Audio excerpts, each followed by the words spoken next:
Good evening, everyone, to another edition of the Walker Roundtable. I'm RJ. As always, welcome. Welcome. Glad to be here, blessed to be here. Let's go around and introduce ourselves, everyone. This is a conversation with black men. Scoosh. I'm Jeff Walker, Senior, Papa J. I'm Bobby Jeffrey Jr. And I'm Justin. As always, the nicknames Scoosh, Book, Bear. Bear, what's on the docket for today? So our topic is what have been some or who have been some of your biggest inspirations as a black man, and what are you currently doing so that you can inspire future generations of black men? Daddy, take it away. All right, I got a little list here, and I don't want to. No politics in this whatsoever. But these folks, I looked at when I was coming up, and they inspired me through excellence and the way they handled themselves and presenting themselves to the public. I looked at this and I said, Black excellence, but this is something that was just excellence. And the first guy on my list is a guy named Ron Brown. And I'm gonna give you guys a little history lesson on Ron Brown. Ron Brown was the Commerce Secretary under Bill Clinton. And tragically, he lost his life. Ron Brown, I think, was somewhere around 42 years old. But he was the chair of the DNC.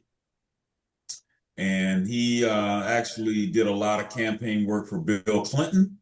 And he was appointed to the Commerce Secretary position in Bill Clinton's cabinet. This guy was the precursor to Barack Obama. And when coming up, listening to this guy, it really inspired me. Listening to how he spoke so eloquently, he was so smooth. This guy was Ron Brown. And I said, who is this guy in politics, right? And tragically, he lost his life in a plane crash in Croatia, and he was aboard Hillary Clinton's plane. But if you look back on Ron Brown's life, I mean, he inspired a lot of the things that I guess civil rights movements and things like that inspired. He was a key instrumental part of the Clinton cabinet. He spoke up for the Black community. He was real inspiration. I love the way this guy just carried himself, right? So look up Ron Brown. He was probably one of the people that I really admired, and that the way he carried himself, I wanted to, I guess, when I had conversations with people, I would point to someone like Ron Brown to carry yourself like Ron Brown. Second person on my list is Colin Powell, and everybody knows, hopefully, who Colin Powell is. You know, this guy was the Secretary of State. This guy was the Joint Chief of Staff. He was a Black general who spoke with force. And when Colin Powell led the coalition in Desert Storm, he's one of these guys that no one knew about. I never knew who Colin Powell was until he got up and he started leading these troops into battle. And he spoke with such force and such inspiration. It was one of these guys. I'm like, I was so proud that Colin Powell was in charge of all this stuff. It made me feel safe, so to speak. And so the way he carried himself is one of those people that I always point to as an inspiration for others to look at, because this guy was one of the first Black military people that I could look up to and say, man, this guy is just accomplished. This guy is just such an inspiration. Of course, Barack Obama. You look Barack Obama, he is just a class act, just a class act. This guy is one who carried himself through the stresses of being president. I'm sure that, all of the folks out there that, didn't vote for him wish he didn't have the success that he had. And at one point during Barack Obama's first term, I was struggling and I could not understand why he was going after healthcare instead of looking at me getting a job, looking at the economy and turning the economy around because unemployment was through the roof. 51% of Black men in Milwaukee were out of work. I don't care if you had a degree, I don't care what you had. 51% of Black men were out of work in Milwaukee. That doesn't include Hispanic, that doesn't include Asian, that doesn't include white, that doesn't include whatever else ethnic group you belong to. But 51% of Black men didn't have a job in Milwaukee. And at that point, I was really angry. But in today's, I guess, United States political scene, they're fighting for Barack Obama right now with healthcare. They're doing all of the things to keep that healthcare program intact so folks can have healthcare. And I look back on that, I'm like, well, the pain that I suffered not having a job and wanting him to go to look for job or to create jobs was just a small pain as to what's happening right now. So I guess I got a job, but the thing is that I guess he had this outlook of what would happen right now. And they're fighting for Barack Obama's program right now. So I looked at him. He's a class act. He's somebody that inspired me, even though I was mad at him for that little tiny bit. But I think that the way he carried himself as president, there were no scandals. If you call wearing a tan suit to a press conference a scandal, that's a scandal. There were no scandals as far as Barack Obama was concerned. He had a presidency, I think, that folks will look at and they'll be proud of. The last guy on my list is Pete Maravich. And I'll tell you a little backstory about why he inspired me. Pete Maravich died at 40 years old. And I can remember coming home from basketball practice. He only played 10 years in the NBA. But I can remember when he retired from the NBA, he accepted Jesus Christ into his life. And I saw his last speech. It was a Billy Graham crusade conference in a stadium full of people. And the humility that he showed, it just touched me to this day. All of the accolades that Pete Maravich had throughout his NBA career, college career, and all that stuff, he never talked about all those stuff. Very briefly in his speech, he mentioned things like, I had the first $1 million contract in the NBA. You know, he never mentioned all of the other stuff that he did in the NBA. He just mentioned that all of the things that the NBA did for him, he was humble, he was thankful for those things, but he had this humility about carrying himself at such a high level. He was never braggadocious about all the money he made, all the accolades he had, you know, all of the things and, you know, coming into the NBA that gave him. He never braggadocious about any of that. And that speech was so humbling. It just, I carry that and I want to have those folks that I come in contact with to have that same humility about themselves. And like I tell you guys, you know, when things get tough, I always have this saying, you know, if this stuff was easy, you guys wouldn't be doing it. And that humility comes through, you know. You can carry yourself through the toughest time, but always be thankful that you have a good foundation. You got two parents in the house. You had these things. You didn't have everything, but you had a good foundation. And I think all of that humbles you, you know, because when you guys get that, you can be humble and you can pass that on. I think the last thing on my list is mothers. I gotta give credit to mothers, you know, especially my mother.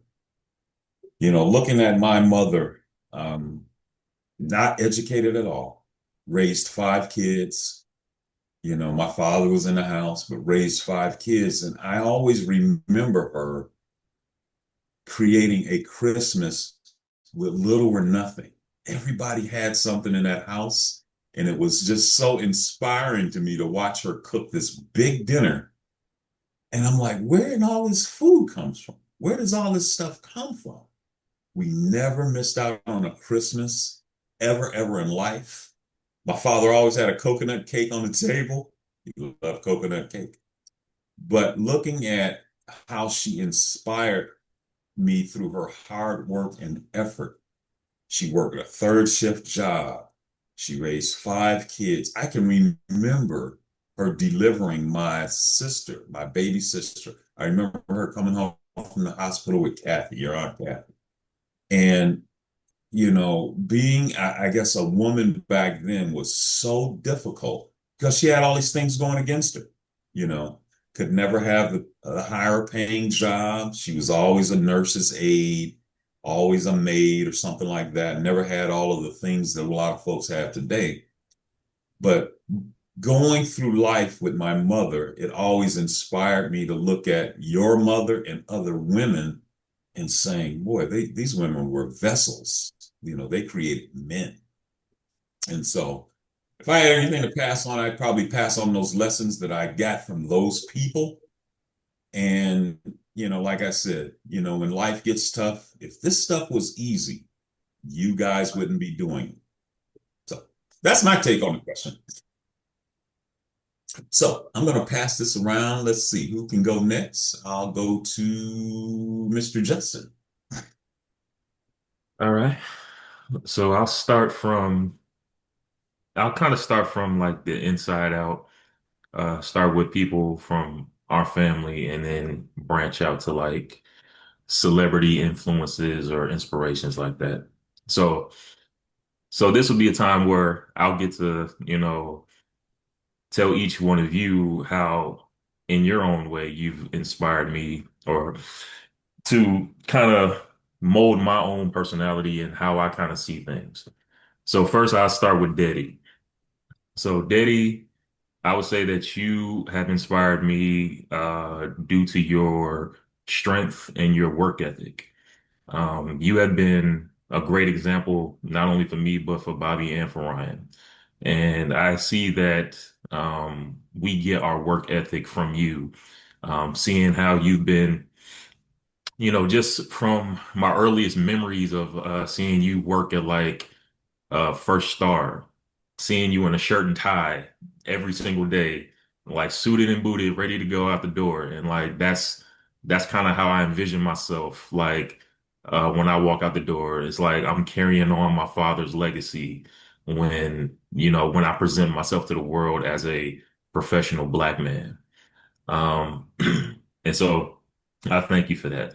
Well, thank Um, when I look at Bobby, um, I was inspired early on by his focus, his academic focus, especially like when I can tell that Bobby, even still now, he always had that like relentless focus where wherever he put his mind to something, he was very determined and he saw it through. And I always kind of took that jewel from him as okay, life is serious. You got to take the thing, take things into consideration as far as like what your priorities are. You got to focus on them until their completion. And so that's something that Bobby inspired me with. When it comes to Ryan, Ryan inspired me through his sense of humor. Um, Even though I think Ryan takes the cake as far as like being the one who has the biggest sense of humor. Like I feel like Ryan, even to this day, constantly tries to use his sense of humor to like bring me out of my shell. And even though he annoys me with his sense of humor sometimes, I appreciate it because, Ryan doesn't have to be, that joyful. Um, because I think sometimes Ryan will use his sense of humor to like lighten the mood um, when he feels that when there needs to be levity in the room. And so Ryan's sense of humor has taught me to, take life as it comes at you and take time to smile and take time to see the joy in things. Appreciate that, bro. Um, yeah. Appreciate that. And Mama, her spirituality has inspired me. Um, Especially more so as an adult because now that I feel like I'm more on a intentional journey with getting closer to God. I've always, been, a believer in God, but now I find myself taking more steps, as far as being, intentional with, prayer, intentional with, reading Bible verses and things like that. And I can say that if it wasn't for Mama, I don't think any of us, would have had that exposure to the church and to God as we, grew up in a Baptist church. So all of that has inspired me to be the humble and I would say the calm spirited person that I am, because if it wasn't for Mama, that exposure to God and to spirituality probably wouldn't have it's been as strong as it was. Um, and I'd like to give credit to Papa Bill as well. Papa Bill, to me, um, he's like that old school man's man, where I could tell Papa Bill was that type of man that carried a lot of things on his back. Um, and kept a strong face and kept his stoicism there. Never complained, but he was one of the hardest working men that we knew. Never seen him And tired. I've never seen him tired. yeah, and Went to he, bed every day at 2 a.m. and woke up at 4 a.m. I mean, you talking about a man in his Literally. set, you talking about a man in his 70s painting houses, right? So I'm like, this man was one of the hardest working men ever, and like that dedication that he had to his family was definitely an inspiration to me, and I believe to all of us. Um, so those are my family inspirations. I'll go to some of like the celebrity inspirations. So like, of course, Barack Obama. Barack Obama, when I was 18, I was eligible to vote, and he was the first person that I ever voted for. So he definitely inspired a movement that I believe, after him, it inspired a lot of black men to be more professional, to be more focused in the politics, to be more in tune with politics, to be more in tune with current affairs, um, and just his overall demeanor as a classy, you know, and like he had swag too. Like Barack Obama, like had plenty of swag, even though he was the president. Like that man was sharp. He was eloquent. Carried himself um like a class act. And I don't believe we'll ever see a president like him again. And I'm glad to see that I'm glad to see that we had one like him, and that the first time I was eligible to vote, I voted for the first black president. Um, I would also say Jay-Z. Jay-Z was an inspiration because of the fact of his business acumen was so on par to a level that we've never really seen before in music or in business, to the point where he was, correct me if I'm wrong, but he was one of the first black billionaires that we've seen in hip hop. Um, So his business acumen is definitely an inspiration. Um, and I would say finally, probably like my last celebrity inspiration was probably The Rock, right? The Rock, I mean, even though he's probably like half black, half Samoan, right? But He's a brother. yeah, he's a brother. The Rock, his entertainment value, um, his work ethic as far as like his health and things like that. I don't think is to me is second to none. And to me, The Rock is one of those dudes that he had a very um big inspiration on me from an early age because whenever The Rock was on TV with Stone Cold, I was glued to that TV every Monday and Thursday watching SmackDown. And Oh, so I remember. You thought you were Sonic the Hedgehog and The Rock at the same time. Justin would have the gloves, and then he'd have his shirt off, and he'll do the with the Usher gloves on. Bobby, you remember? Yeah, I remember when we went to, I think it was at the Bradley Center, we went to see The Oh Rock. yeah, You If you remember? yeah, smell what The Rock is it's cooking. cooking, I yeah. know. But Oh yeah. man. So I would say those were some of my major inspirations. Um, and what am I doing um, to pass on some of that inspiration along? Well, obviously, as a teacher, I feel like I'm in a very privileged position to pass some of that along because not only um, am I in a position to directly influence like the minds of the youth, I feel like my presence and the things that I've taken from different inspirations to where I can present myself as a professional, as a humble, as a spiritually led, as a God-fearing black man. I feel like just that alone, that example alone can serve as inspiration to kids. Because in my profession, like you don't like sometimes as a teacher, you don't realize the inspiration you have on some of these kids or the impact you have on some of these kids. Like I was telling Daddy just the other day, I took a day off on Monday and it was one of the only days that I took off this year. And when I came back, my students were like, Mr. Walker, where were you? Like you left, like one of my students said, you left us all uneducated yesterday. And I was like, like just one day off. Like another one of my students came up to me. She said, Mr. Walker, you better not ever take another day off. Like, so like you just never know how much inspiration you can give to these kids just with your presence alone. And like sometimes like just having a strong positive male role model in their life can be inspiration enough. And so I feel like I'm doing something there to pass on not only my legacy, but in part, all of our legacies, because I feel like, like I said before, uh I am a culmination of, some of the jewels that, each of y'all have taught me and so I feel like all of these things are good things to pass on to the next generation. So that's how I feel like I'm doing my part. Excellent. You know what? Uh, Awesome. your mama's ears must have been ringing because she made a guest appearance. Yeah, of Uh, course. and when she looks at this video, she's gonna say, "Why didn't you cut that out?"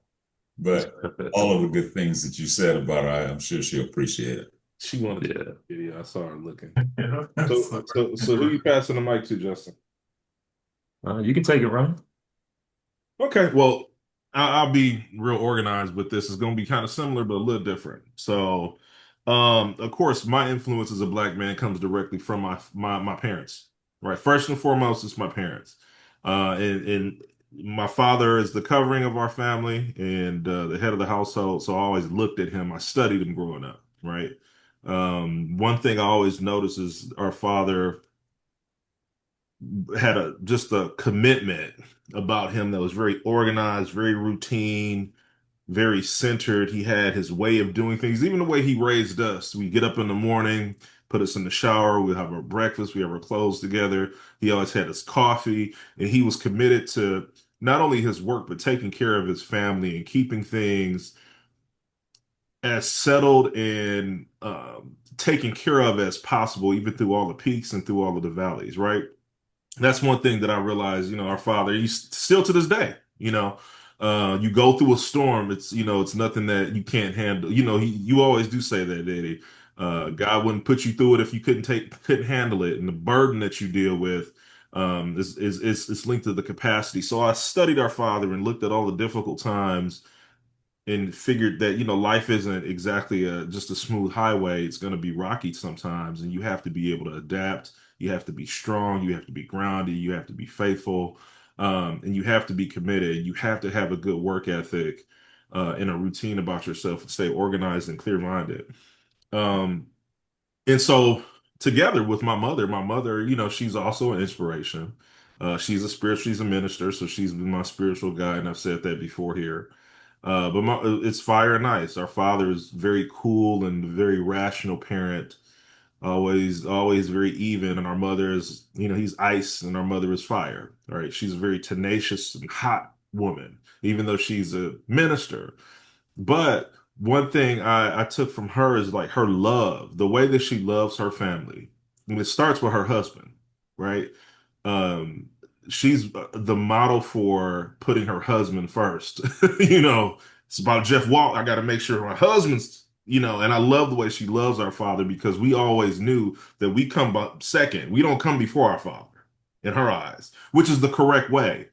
And um I saw that and I just saw how she was very tenacious and fiery about how she loved her husband and how she loved her kids and how she always was just willing to take the fight to the world over her family. So that was huge, and that was big for me for what some of the qualities that I look to when you think about getting married. I haven't been married yet, but one of these days, if God blesses me with a wife, those are some things that I look to that inspired me. Grandfathers. Um, Everyone knows Papa Bill was my main man, right? He was my grandfather.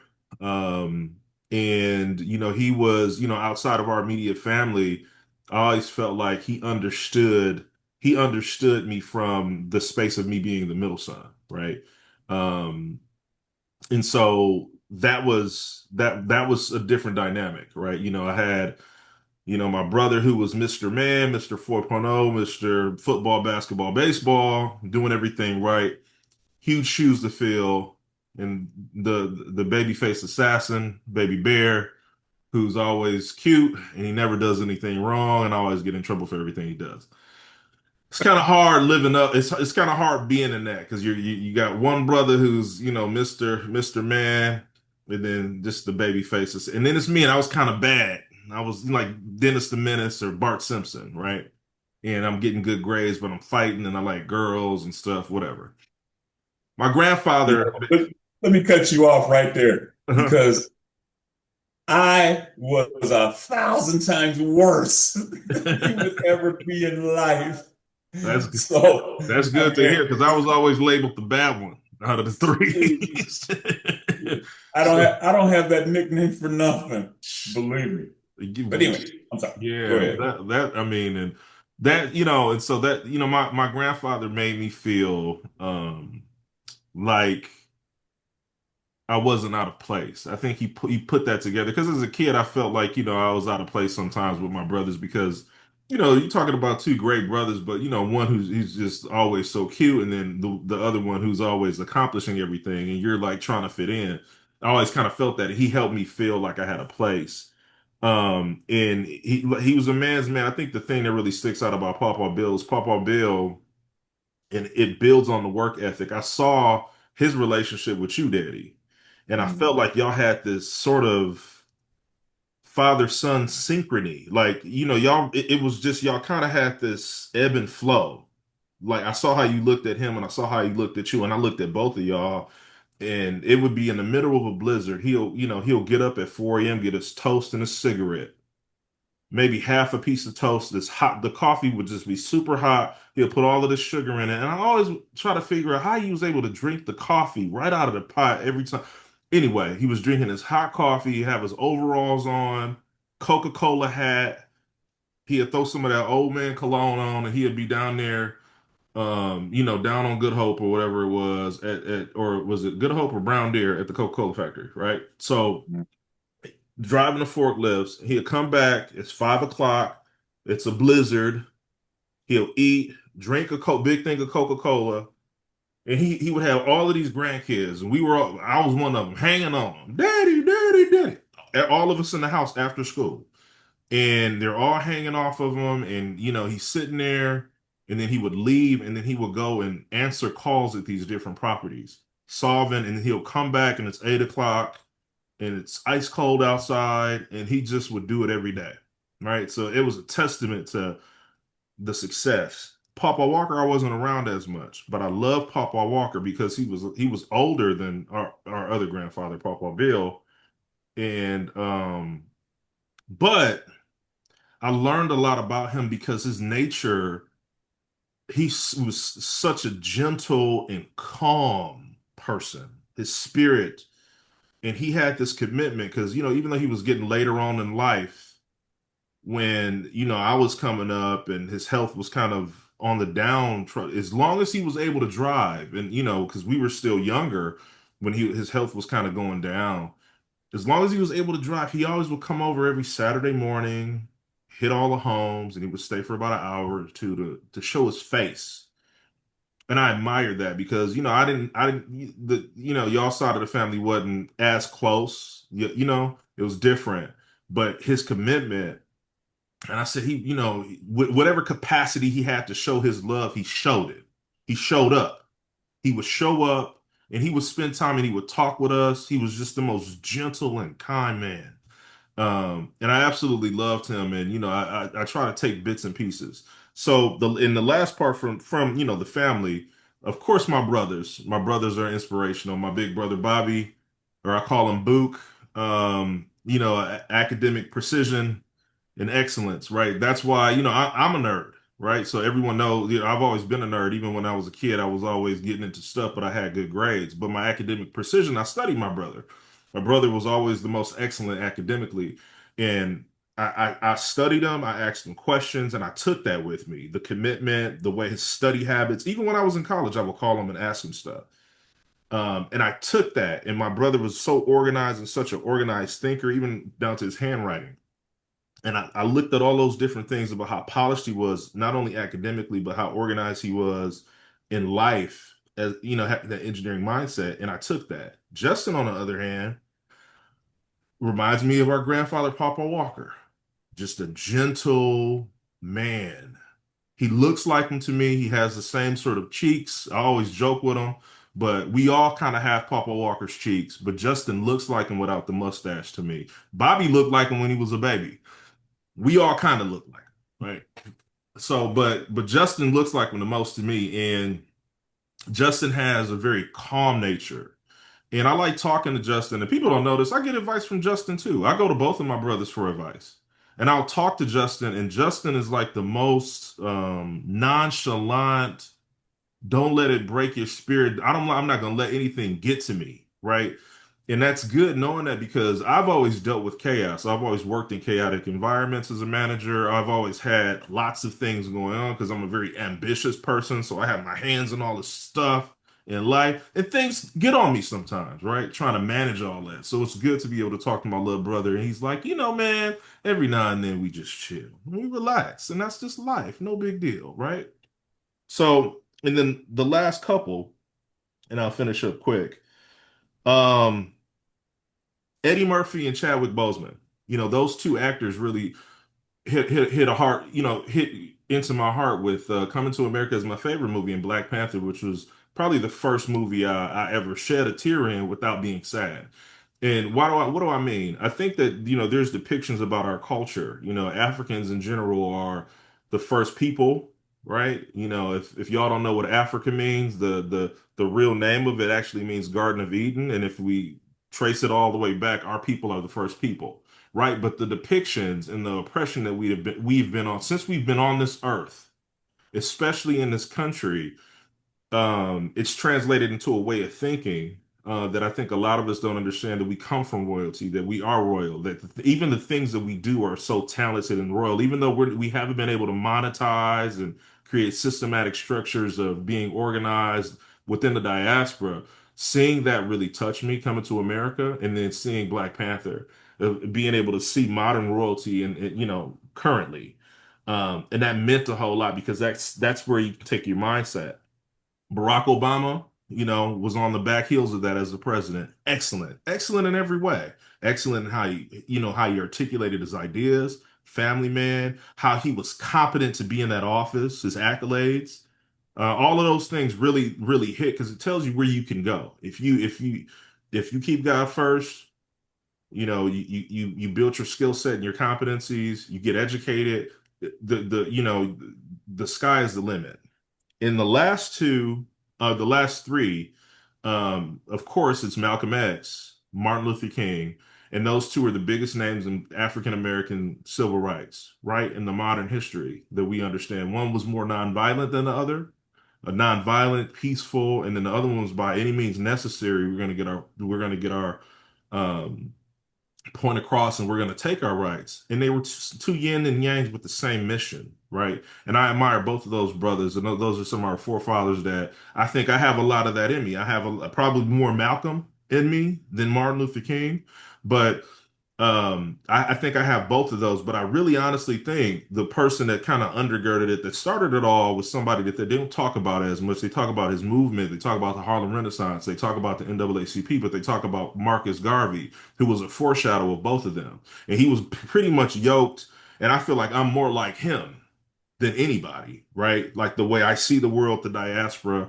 and how I see our people, how you can go back to Africa if you want to. You built this land. You can be here and there at the same time. You can unite with your brothers and sisters and build.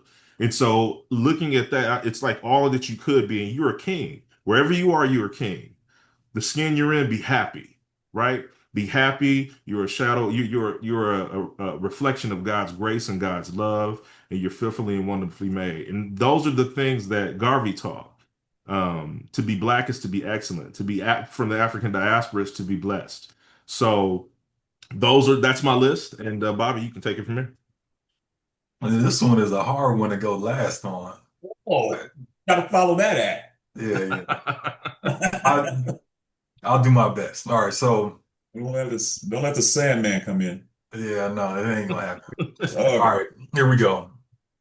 I'll start in the same way that everybody started. I have, a little bit different perspective on why each person. And, I give you a little bit of story for each.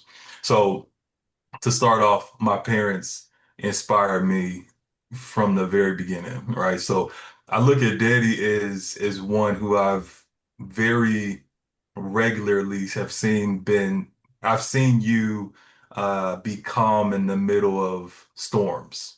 There's a lot of them throughout life.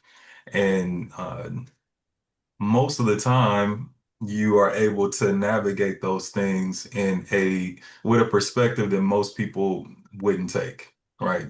And I think you are able to see the finish line while you're going through it, right? And know that it's coming. And so seeing your successful fight through health issues and all the things that have come through the family throughout the many decades. And I've seen you be a rock. So that has inspired me. I appreciate that. And I try to live up to that in some ways. With mama, she has always inspired me with her passion.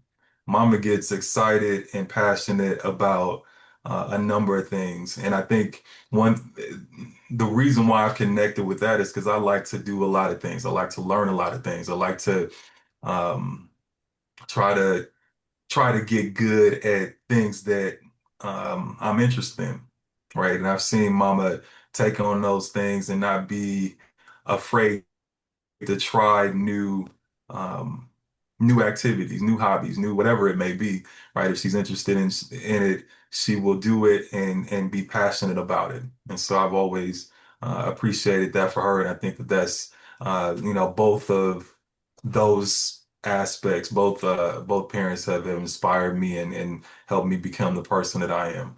Um, I'll go to my grandmother's. Bobby Jean has inspired me throughout.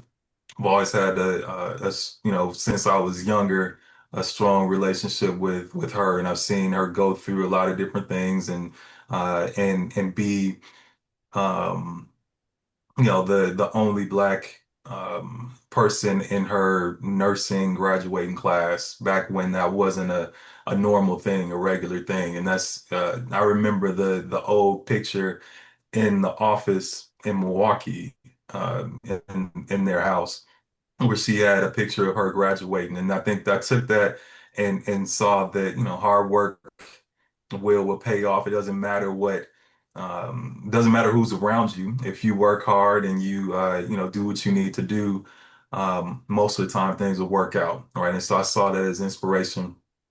Um, I I never met my paternal grandmother, Ernestine, but I feel like I've seen her and experienced her through you, Daddy, right? And I've heard that you look like her.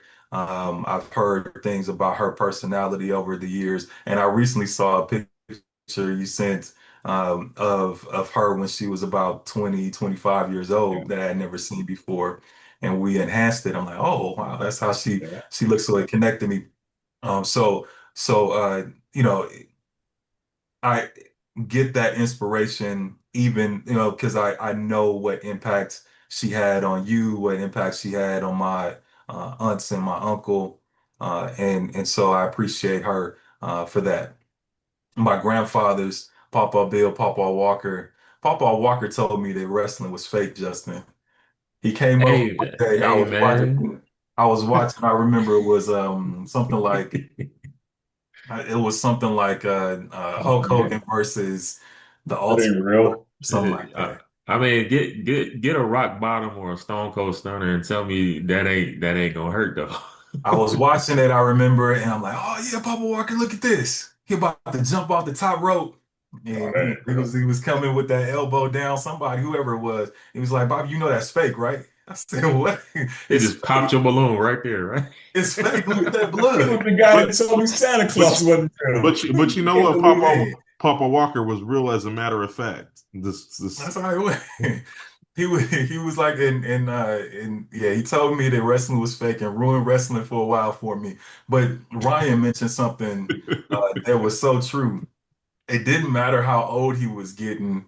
Um, what did he drive? Lincolns? He he was drive driving he that, Okay. drive he drive that big body Lincoln, the wide body. right? You can't say nothing about it. He He was was cold as a driving, he was gonna drive that car over to our house and visit with us, no matter what, even if he dinged a couple of cars on the way. He he was gonna Yeah, find his way over there Papa Walker was doing it to the end. and then He would was sit a, around and talk with us and and so I always appreciated that connection that I had with him. I probably spent more time for sure with him than Ryan you did or Justin, right? As I'm older, and we when I was little, I do remember us living over there, Daddy. oh yeah, Um, yeah. We lived on it for a so little while. just for a little bit. And when I was real little, I remember, and so definitely he shaped. He was a calm person. He told us all of his stories about the pool halls and all that stuff. Right? He was a funny man. Hey, let me cut you off real Yeah, quick. yeah. He was an inspiration to me not to drive when I get older. Believe me. He had about 8 Lincoln Continentals, and about 6 of them got wrapped around poles before it was all said and done. But that's my Mhm. comment. Go ahead. Well, I mean, he was either going to shoot pool or come to see us. I mean, that's what. All right, and then and Papa Bill. I remember him. His nickname for everybody was Gooba Digger, and he would call everybody Gooba Digger. He gave me a couple of nicknames. It was always Bobcat, and he was a family man. The best, one of the best storytellers ever, right? So he sits you down and tell you a bunch of stories. You sit down for an hour, he gonna tell you everything about Arkansas and him growing up and his opinion on who you dating and everything else, right? I mean, he got a bunch of opinions he gonna tell you about him, and he is able to captivate with the story. And it was a singer. I remember him in the church, all of that, a deacon. So he was a inspiration for sure. My brothers, Ryan, I remember, it's like So I feel like when we were growing up, Ryan felt like I was in competition with Ryan. I didn't want to be, right? I think it was just more of um, I'm the oldest brother. Ryan is the next brother, and felt like a little bit of It competition. was it wasn't no competition. When you hit your I growth spurt, really, you was beating me up, Daddy. I'm gonna well, tell yeah. I you mean, I used to when throw he them elbows on the court, but when he grew, he used to kind of hit. You remember that when you grew like 10 inches over me, and he I think Ryan has and then I selective caught up, and then I amnesia. caught up. He couldn't do yeah, it. Ryan be making up some stories, but that's all right. Ryan We can say and all of Ryan's like reminiscent stories. He's always the victim of my brother used to beat me up. yeah, Oh, he got a You can be way a of good telling. politician. Used to He got bully a way of telling his me. stories. But what I'll say is that even though while we were in the house together, I felt that I felt like there was a little bit of a competition. Um, but I think that it caused me to try to be at my best for Ryan and for Justin as somebody else that they could look up to, right? And then um, I got closer to Ryan when I got out of the house and we weren't living together anymore Yeah, in college, we went right? close to So all in the house. right, we're all in the house Battle fighting for all the time. food, what it was. Exactly, exactly. So, Yeah, I've that part. always admired Ryan's passion. Also, I know that they're different people, but I mentioned passion with Mama. I also look to Ryan as one to be passionate about things that he's interested in, and um, I call Ryan. Um, he's a good sounding board, right? We'll listen to what you're saying and not judge you for it, right? And always he'll always have a piece of advice, for sure. I got some for him too, but he's always willing to listen and not judge, and I've always appreciated that about my brother Ryan. Justin. John, I didn't live in the house as long with you, Justin, but I think what I've always appreciated with you is your easy going, right? So when I said Ryan kind of reminds me of Mama somewhat in certain ways, you have always reminded me of Daddy in some ways, right? In the way that you are easygoing, don't let a whole lot of things bother you, and I've admired you when I get flustered or oh man, this is and then I started thinking about, oh, okay, sometimes I do think how would Justin react to this type of thing? And it's usually with that type of smile that you just gave. It's like, And it's like, oh, oh well, it's all right, you It know? don't even matter don't sometimes. even matter. Exactly. So I appreciate your calm approach to life. I've also I'm proud of the way that you approach your the kids that you educate, right? I was thinking when you were talking about it that you have more kids than all of us, and So and yeah, in a they way, and they respect you, and so I'm proud of both of my brothers, and you guys have shaped the way that I am, probably more than you know. A few other things or a few other people I'll mention. Of course, President Obama. I don't got to go into a whole lot more than what you guys have already said. Um, Definitely a idol of mine. Some sports people, Michael Jordan, Kobe, Oh yeah. Phil Jackson. Phil Jackson, I've taken notes on the way that he approaches his leadership, the triangle, right? I see Ryan putting it up. It's Got like it. one thing that I learned from Phil in his book, I forget the name, but I think it's Zen Master. But really it's about when you're leading people, groups of men, groups of women, you can't um coach everybody the same exact way, right? So you have to be as a leader flexible and able to change the way that you approach based on the person that you're trying to coach. All right. So that was something that I took from him, and I feel like I'm a better leader for it. Some folks that have inspire me spiritually, right? I have to go to my mother, my grandmother first, and then I'll say, Pastor Hopgood. I'll mention all of these leaders of churches that I either grew up in or go to now, who have inspired me. Pastor Hopgood, Shiloh Church in Milwaukee, No, Shallow uh, Missionary Baptist Church. Shiloh Put Missionary some, Baptist Church put in some Milwaukee, respect. Wisconsin. Put some He respect. was he was definitely a caring man, right? And then we got Miles McPherson at the Rock in San Diego, James Grogan in East Lake Church. These are churches that I go to and get inspired by their teaching. I'll mention Tim Mackey from the Bible Project has taught me more about the Bible than I ever knew before, right?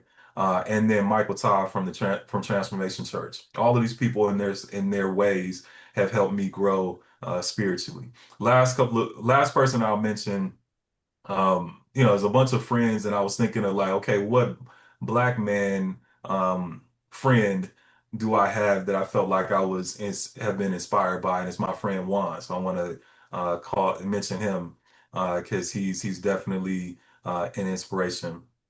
Last few things separate from like people, I started to think about other types of ways that I've been inspired. And my first trip to Atlanta was an inspiration.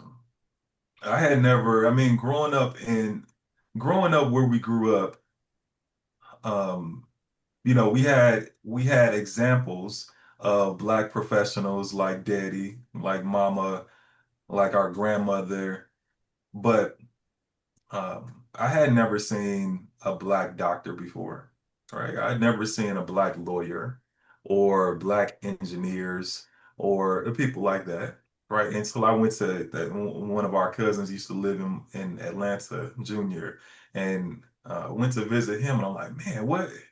It felt like a different world, and I had never seen it before. And so that was something that I took, and it wasn't about separation or segregation for me, right? You all know me that I want everybody to come together, but it was more of seeing that example of people who look like me that are accomplishing things that I want to accomplish one day, and seeing that it's possible that there are people here in the U.S. that actually, and there's a group of them, there's a bunch of them, right? So that's one example, but I definitely took that as an inspirational trip when I went there.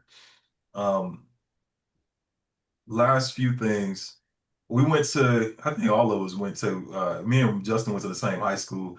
Ryan, you went to a different one, but it was mostly black high school. And then we all went to the same college, and it was a mostly white college, right? Both of those experiences shaped me in, shaped me into the person that I am today, right?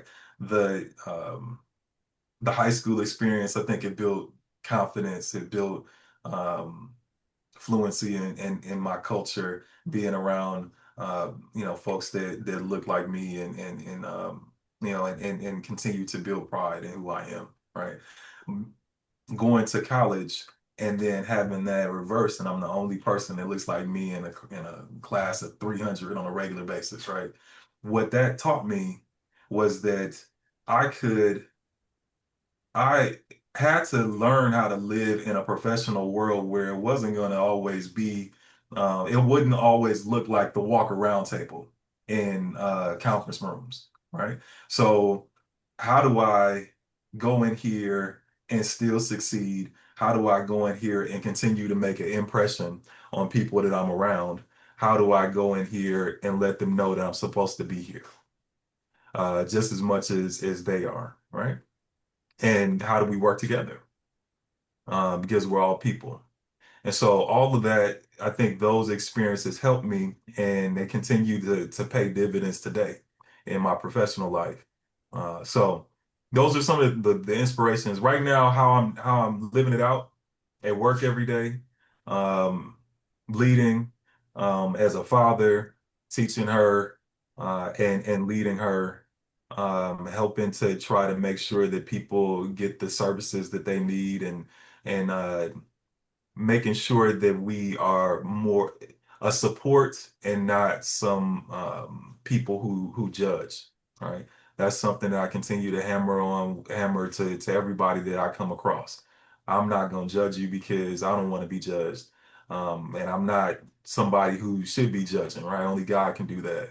What I can do is help you, and I can make sure that if I can point you in the direction of mental health therapy, whatever it may be, then I can do that, right? So these are some of the ways that I'm leading. And this platform that we have right now, right, that we're continuing to try to build, is helping people, and it will continue to help people. And I think that's how we can, we can use the little bit of influence that we will build over time to make sure that other people benefit and other people grow from it. Let me talk about a little bit of that experience you had going to high school and then going into a college like Madison, University of Wisconsin. I had the similar experience. When I went to high school, my high school class was, I'd say, 40% black, 50% other. It could be white, mixed, Latino, whatever. And then I went to an all-white college. And the brothers that landed on that college campus, Yarko Cleo was one. And we went to college together, and we were in classes being probably 2 out of 150, being 2 black people in 150 white people in the classroom. And you had to learn the cultures. They had to learn our culture. And I think it was a valuable experience that we learned, because now that we've all graduated college, you get thrown into the real world. And the real world was like you went to college. You don't see a lot of us in the professional jobs like you would hope to, like we were in Atlanta. Where we landed, you had to more or less go into a professional environment, being probably the only black in the office. So those experiences were valuable, and I'm thankful that I went through them, because if I didn't, my success would have been limited.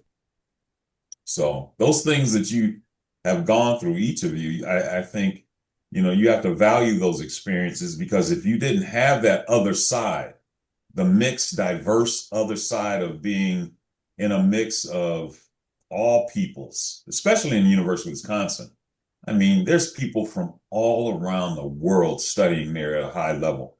Medicine, I mean, you name it, all around the world. They come to the University of Wisconsin to study medicine, agriculture, business, whatever it may be, law. And once they get into the real world, they value those experiences because they've had a diverse career at college. And I think you guys have had that experience, and I think it's helped you along. So that's my take on that. One correction, though, the triangle offense, Phil Jackson, it was Tex Winter, his assistant coach, that was the innovator. And I ran the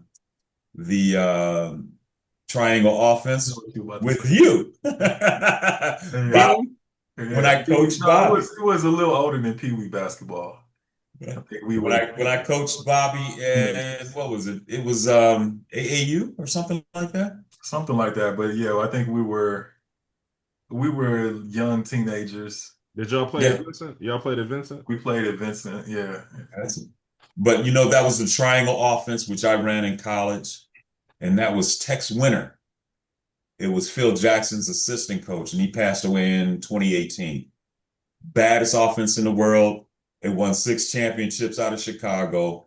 Nobody can touch it. Anyway, that's it. It's good. It's good and bad coaches, right? And I think they shape. I've had coaches where it's like, I'm never gonna be a coach like this or a leader like this. And then I've had coaches that it's like, okay, I'm gonna follow this guy's lead, and if I end up being a coach one day, that's how I'm gonna be. It's funny you mentioned that. That's the same way I feel about teachers. Like I had some good teachers, some really bad teachers, like, and it shows you how, showed me how to be like one of the good ones versus one of the bad ones. Yeah. They remember the good ones. Well, they remember the bad ones too, but they remember the good ones fondly. Oh, I had a lot of bad ones. Yeah. Hey, but I was like, all right, let me do the opposite of this, But hey. Have you had horrible bosses and good bosses? You remember those? Oh, yes. Mhm. I've had a bunch of horrible bosses. I had some good ones too, Mhm. you know. Try to be one of the good ones. Yeah. You take you take the examples from the good ones and try and pass that along. One thing that I really learned from the good bosses was that a lot of them empowered me to make decisions. And I passed that along to the folks that will work with me.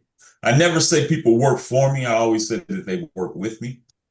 And I always used to pass that along. I empowered them to make decisions, whether they be right, wrong, or indifferent. Make a decision, and if it's wrong, we'll pick up and move on. But if it's the right decision, chances are 9 times out of 10, you're going to be making the right decision. And when people are empowered to do that, they feel good about themselves when they come to work because they're empowered to do something positive. They'll go out and just do a great job for you, you know, empower them. This way you won't have to do all the work. Yeah. That's how you scale, right? That's right. Yeah. Yeah. Is that it, guys? Good, good Yeah, I think that's podcast. it. It's been a good Great talk. night sharing thoughts and everything like that. So yeah, absolutely. Make sure you guys subscribe and like and share. Let us know um, what topics you'd like us to cover next time. Let us know your thoughts on who inspired you, right? And helped you become the person that you are today. Look out for the walk around table merch. That's coming pretty soon, and the books and all of that stuff. All right. So thanks everybody. Appreciate your time, and until next time, All right. Have a good one. God bless. God bless. See you later.